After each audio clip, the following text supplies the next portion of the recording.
Ackee and Saltfish and the best ever fried dumplings.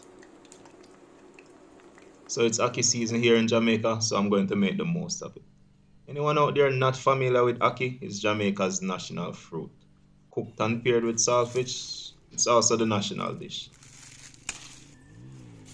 I'm going next door to borrow some of my neighbor's ackee. He hasn't been home in a while, and it would be a waste to let the ackee spoil. Although it's a fruit, it's treated like a vegetable. The fruit grows in pods that open when it's ripe. Unripened fruit contain a toxin called hypoglycin, so you have to wait for the fruit to open before doing anything with it.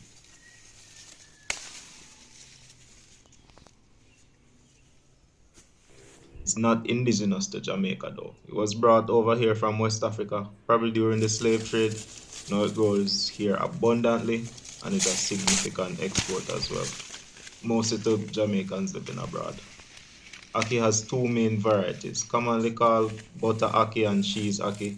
Both have different flavor profiles and properties, and you can tell from the name that these taste rich and creamy, similar to dairy products. So ackee is simply delicious. The pods when ripe usually split into three with three seeds, occasionally four. So only the fleshy yellow part of the fruit called an aril is edible. I'm going to remove the seeds and the attached yellow bits from the pods. We don't need the pods, but these make really good compost though. Ackee is naturally high in fats and the raw fruit is rich in vitamin C. So sounds like I'll be working on a raw ackee recipe.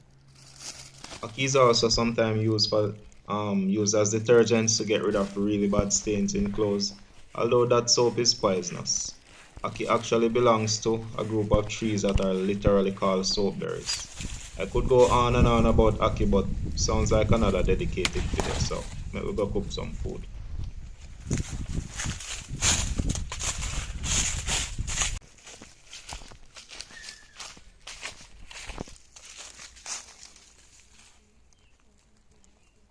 Hey, Cleo, come on, come, come on.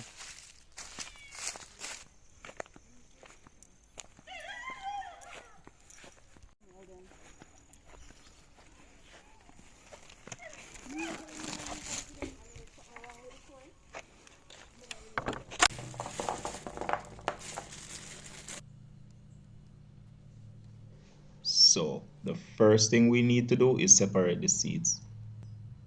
Pulling out the seed like this wastes very little of the ackee, but it leaves little hard bits that don't cook too well and they have a tough texture. Not really great. So that's why I'm going to be using a paring knife to remove the seed. It's a bit wasteful, but I get rid of all the hard bits. I also need to look out for fibrous parts, those parts that connect the ackee to the pod and remove them. That's not really edible either. Picking ackee can be time consuming because you have to go through each one and clean them up properly. But it's kind of relaxing. As I mentioned earlier, there are two main varieties of ackee, cheese and butter. These are cheese ackee, by the way. Cheese ackee holds up really well during cooking, and if you're careful, you can get well cooked ackee that still holds its shape without breaking down into like scrambled egg look-alike. Cheese ackee has a bright yellow color, sometimes orange, and it's what's mostly used for canning and exporting because it holds together better.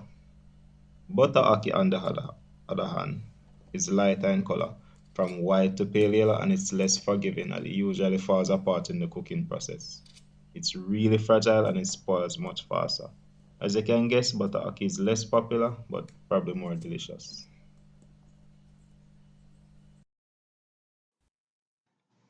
Ackee is actually extremely perishable. They will start to spoil right after the pods open, so that's why canned ackee is one of the few ways you can get ackee outside of where it grows. The best way to store ackee is to boil them first and then freeze them. Another storage method is to toss them with cooking oil, then freeze. I always used to see my relatives do this when they are, going overseas with ackee. As you can see, this one start to spoil already, despite only being picked today. These won't totally be wasted. My chickens really like ackee, so they will enjoy these.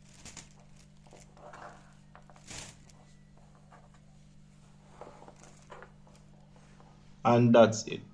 Perfectly clean ackee.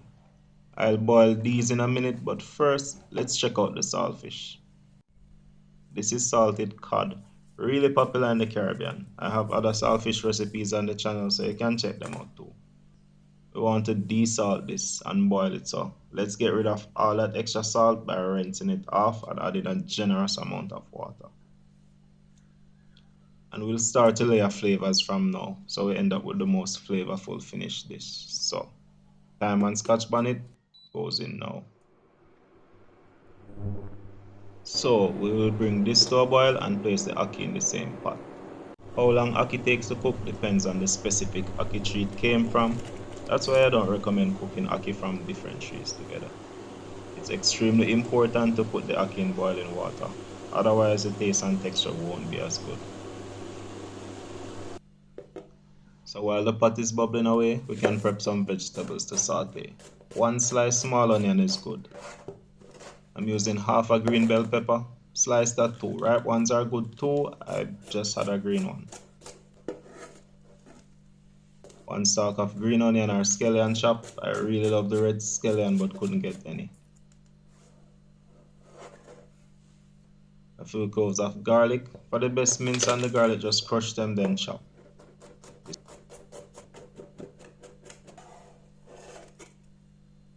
Scotch bonnet pepper is kicking, so I'm only going to be using half. Slice.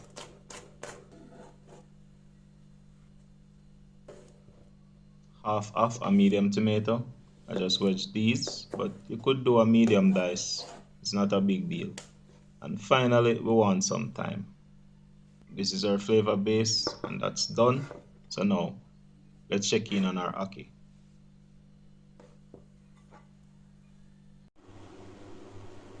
So now let's check for doneness. These need to be pork tender. You should not have any hard textures when eating, so the best way to test it is to give one a taste to see where it's at. You don't want al dente here. They should taste cooked and the texture should be smooth in your mouth. The thyme and the scotch bonnet really flavored everything. I'm just going to let the saltfish go for another 2 or so minutes. Really happy with how well these held up.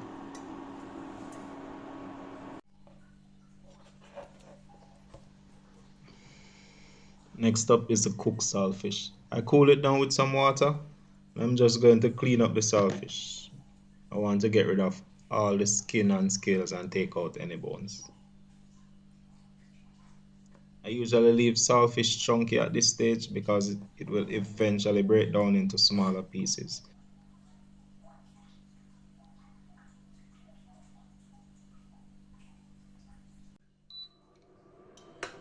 So next we are going to saute the ackee. We need high heat and a fair amount of oil for this so we can get a good saute because once the saltfish hits the oil, most of it will be absorbed. Start with the minced garlic, scotch bonnet pepper, thyme and scallion. Then add the saltfish and the onions. Adding the dry ingredients first gives us a proper saute for maximum flavor.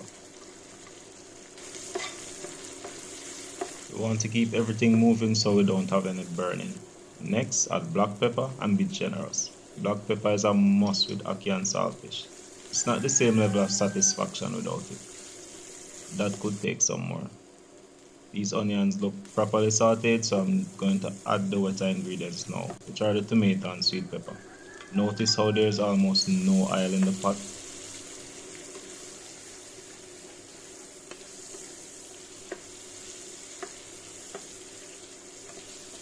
Saute for about 3 or 4 minutes, then add the ackee.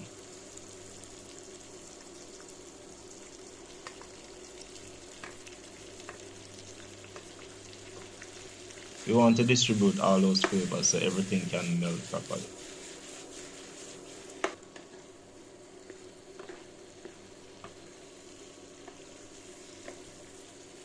Saute for a few more minutes, give it a taste test to see if we need to adjust for seasoning. This is good, so I'm just going to reduce the heat and simmer for a few more minutes. And that's it, extremely tasty, spicy, creamy, delicious ackee and saltfish. I have a fried dumpling recipe on the channel, but this one is a major upgrade. I've been working on it. I mean, look at that texture. This takes a bit of time, so in practice, I would start it before I start prepping the ackee. For the sake of this video, I'll just show the whole process by itself. So we need 2 cups of all-purpose flour, 1 tablespoon baking powder. This is optional, but a teaspoon of sugar, salt to taste, and 2 tablespoons of cold butter or margarine, and we want it diced.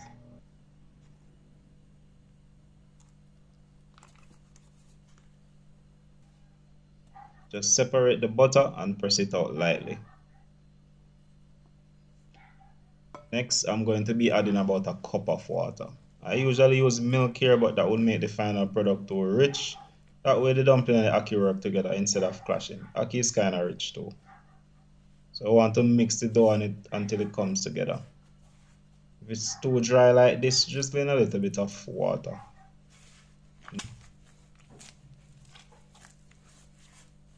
Knead until everything comes together and you have a proper dough. It should take around 3 or 4 minutes. The dough is still really rough, but that's okay. We'll wrap it up and let it rest for about 10 minutes, then come back.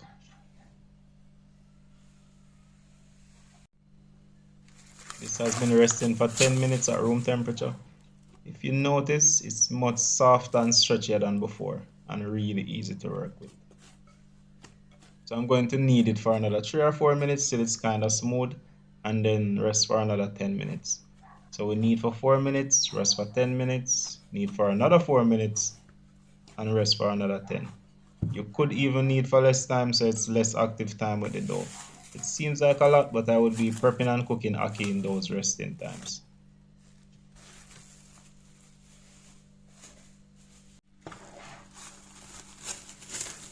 Another 10 minutes of resting and we have really soft, stretchy dough. Now let's make some dumpling. Just take a piece and fold it over onto itself. Ball it up and roll it on your work surface until you have a nice tight ball. We'll repeat this with the same amount of dough until it's done.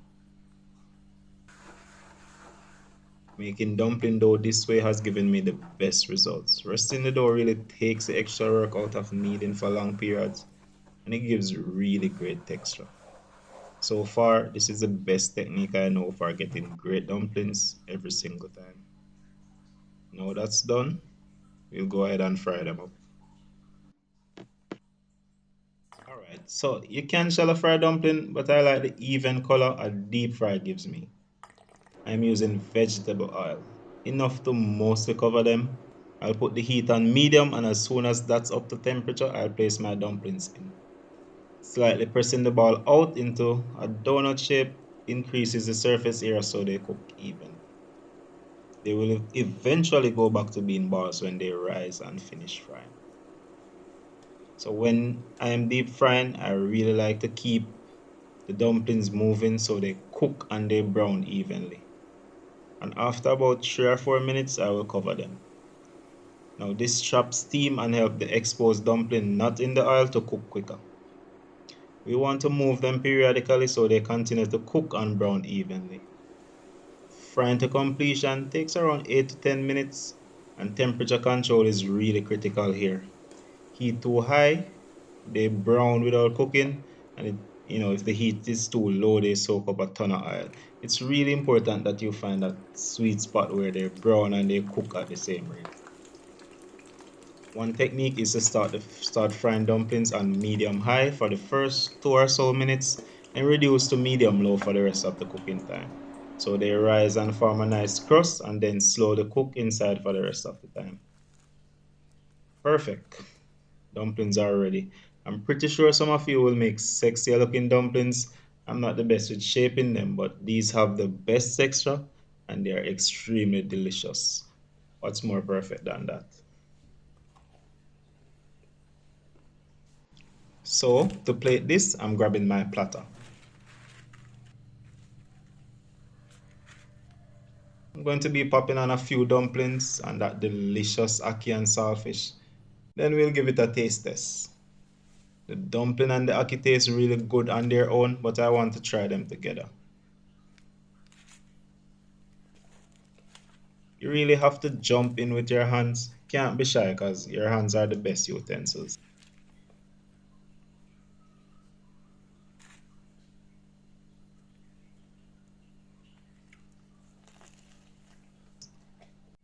Yes, that's it right there. Perfectly spicy and really flavorful and creamy.